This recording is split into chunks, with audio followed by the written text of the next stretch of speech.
What's going on, everyone? I'm Jaren, and today we are talking about Deadpool and Wolverine. For the only MCU movie to ever come out in the year 2024, we follow Deadpool as he is offered an opportunity to join the Marvel Cinematic Universe by the Time Variance Authority. But when his homeworld faces existential threats, he must suit up once again and enlist the help of a reluctant variant of the Wolverine. Now, I know there's a great amount of people who have not seen the movie yet, people who already have, and people who already just know the spoilers. And I just want to be upfront here that this is going to be a spoiler-free review. I know that it's not so much of a secret of who's in this movie or what actually happens, but I want to be careful with how I approach things, especially if you're watching this and still have yet to see it. Now, I'm not here to talk about comic book accuracies to screen adaptations, but I'm here to address the rematch, the team up that we've all been waiting for ever since Hugh and Ryan shared the screen for the very first time in 2009's X-Men Origins Wolverine. Now, keep in mind, I don't have a lot of knowledge when it comes to comic books, so I had no idea what the big deal was, what the big disappointment was all about, especially when it came to the third act, that final showdown between them both, up until Ryan Reynolds came out a few years later and said he wanted to come back and reintroduce Deadpool in a bigger and much more accurate way. Back in 2016, Ryan Reynolds was climbing up the ladder with Deadpool infamy, and Hugh Jackman was beginning to make his exit with the Wolverine. And there was a time where it did feel kind of impossible that we were ever going to see a possible crossover, and that didn't really stop Ryan Reynolds from begging Jackman with coming back to the role, even though they killed off his character. That didn't even stop the fans. I mean, eventually, even if that meant recasting Wolverine and finding another timeline to invade, they still wanted it to happen. And eventually, we got the news. We got the fact that Deadpool 3 was going to happen under the production of Disney, and this began the journey to the MCU with Deadpool and Wolverine. Trailers that are marketed nowadays have a tendency to give away all the goodies, especially when it comes to superhero movies. I know that when it came to the last two Avengers films, as well as Spider-Man No Way Home, they did their very best to conceal the true assembly to their cinematic event, as well as Deadpool and Wolverine kind of doing their best to fall into that same category with all the pressures of meeting expectations, but also not overhyping it to disappointments. Up until then, at least a month beforehand, I began to avoid the final trailers, the TV spots, and even all the articles. And although a few spoilers and theories got confirmed beforehand, I am happy to report that this movie definitely met my expectations, heck, even exceeded upon it. This is possibly the best theater-going experience I've had all year long. My auditorium was packed, and everyone was just cheering out loud, gasping in surprise. Some were choking on some tears, and everyone was just roaring with laughter. Now, for those of you who haven't seen the movie yet, watching this review and curious as to see what movies you should watch or TV shows that I might have missed to see before watching this movie, I would probably refamiliarize yourself with Logan, Deadpool 2, and possibly the Loki Disney Plus TV show. And I know. The TVA does play a really big part in the story, and if I'm going to be honest, if it sounds like too much of a stretch to go into the Loki TV show, I know it's not my favorite either, but they do give you a crash course on who and what they're all about when you do watch the movie. I even like the fact that Wade gets to poke fun at Disney, the MCU, and how zany the multiverse arc has gotten up to this point, and I feel like everything that I wanted, everything that I was hoping for when it came to movies like Doctor Strange and the Multiverse of Madness or even Ezra Miller's The Flash, I was able to get here. And not to kind of blow my load so extra that you're hoping for a lot, but I feel like they're saving all the bigger surprises for when Secret Wars comes out, which is what, 2027?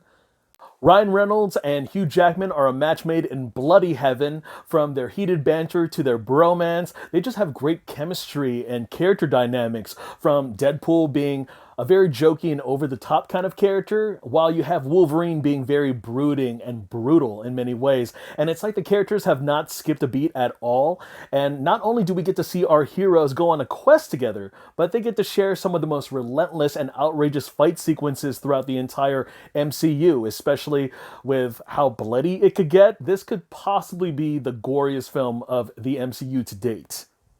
There are just many moments where they're just bleeding out and breaking bones. It felt like it was on the same level of Freddy vs. Jason, Carnage Candy. I also really love the emotional and impacting dialogue that occurs and interplays between the two. A lot of the times it would be admiration or just crude humor, but when they hit a nerve for calling each other out on their overarching flaws, it really packs a punch. Emma Corrin as Cassandra Nova, aka Xavier's evil twin. She delivers an immaculate and menacing performance, and I do think that she was very underutilized when it came to her screen time and what she is capable of doing, but the way that she gets into your mind and the way she manipulates through your memories really made me feel uncomfortable. Not the most memorable villain, but definitely an effective one. And just like Spider-Man No Way Home, some people might call it cameo porn, many others call it fan service, but like what Chris Stuckman says, I'm a fan, service me. And I was just ecstatic with the big name actors and the abundant amount of characters that show up or are referenced, and they had tremendous amount of screen time and really served some purpose to the story. They didn't just show face and leave, they had supporting roles that really propelled the story forward, and I think that really had a lot of the fans' excitement just over the moon.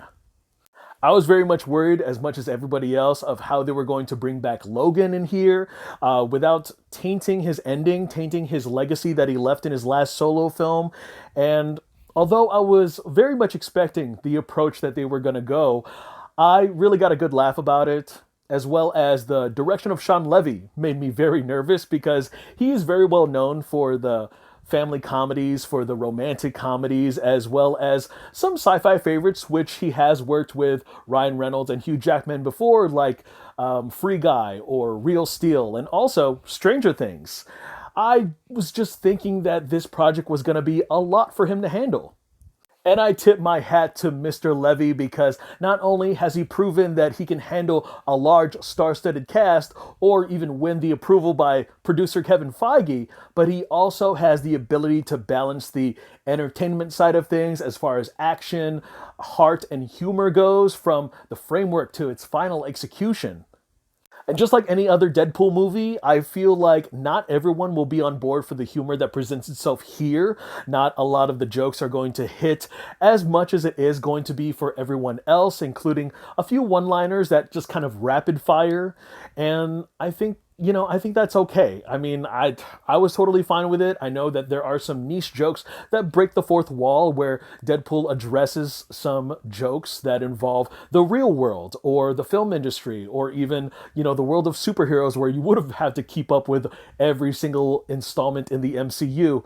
There's also the cringeworthy slangs by the internet's Gen Zs that are in Deadpool's vocabulary, and I can already tell that those jokes are not going to age well. Also, there's a tone shift where it goes against the grain, where this is just as much of a Wolverine movie as it is Deadpool's. So when there is a joke that drags on during a much more serious and emotional moment, it kind of comes off abrasive. The fans are going to be pleased with the comic-accurate suits, design, and colors that they got to don this time around. They even poke fun at how ridiculous they look, but how much more meaning it has. And I think that eventually the sleeves of Wolverine's suit comes off, and that did not disappoint the ladies. I know that I said in my last review for Twisters that movie had one of my favorite major motion picture soundtracks for 2024, but with the track list they got for this movie, I gotta say, this one takes the cake. From the opening action set piece to the final showdown, I personally think that NSYNC and Madonna are going to see spike in numbers when it comes to some of their songs on the Spotify charts, especially after the first weekend. Also, Hugh Jackman's The Greatest Show song from The Greatest Showman movie, it does make a little bit of a soundbite appearance here. I was really hoping they were going to incorporate that into a scene somehow, but it's a soundbite and it is included in the soundtrack nonetheless. I just wanted to hear it again because it's one of my favorite Hugh Jackman movies. The pacing of the film, whether that would be the editing or the script, moves lightning fast. There's a lot going on, there's a lot of moving pieces, and it didn't necessarily drag for me. However, I do wish some of the more special nuances got to have more time to breathe. I wanted them to spend more time on it, and as a viewer, I kind of wanted to marinate in it because there would have been a few moments where I could have cried, but it wasn't as impacting enough. And when it comes to that, I wish that we got 30 minutes of more movie because I knew that there was some minuscule clips that showed up in the trailer that did not make the final cut. With that being said, I think that the catalyst, the character motivations for Wade to team up with Logan felt like a throwaway plot device to keep the recurring character ensemble from the previous two films relevant was very weak. Take that what you will with a grain of salt because I gotta say, a lot of my concerns and criticisms are really nitpicks when it comes to what this movie did for me. I was very entertained with it at the very end. Overall, I thought this was wild, profound, and irreverent. I had an absolute blast. Is this the best Marvel superhero movie ever made? Not even close. Has this rejuvenated my faith in the future of the MCU? Abso-fucking-lutely. Ryan Reynolds and Hugh Jackman's longtime passion and real-life friendship has warranted the official welcome mat to the cinematic universe and bid a bittersweet farewell to the studio that began their journey. And I gotta say, this is the love letter to 20th Century Fox as well as to the longtime fans and the heroes that made their first official screen debut under that same roof. Well, alright guys, that's all I got to say about that movie. Go ahead and check it out on the biggest screen as possible. Please do it before the internet spoils every single thing. I'm pretty sure the movie is out on the net already. Again, thank you guys again for giving me your time to hear me talk some movies with you. I'm Jaren Agbanawag. Look forward to more reviews, and I will see you guys at the theater. In the meantime, take care.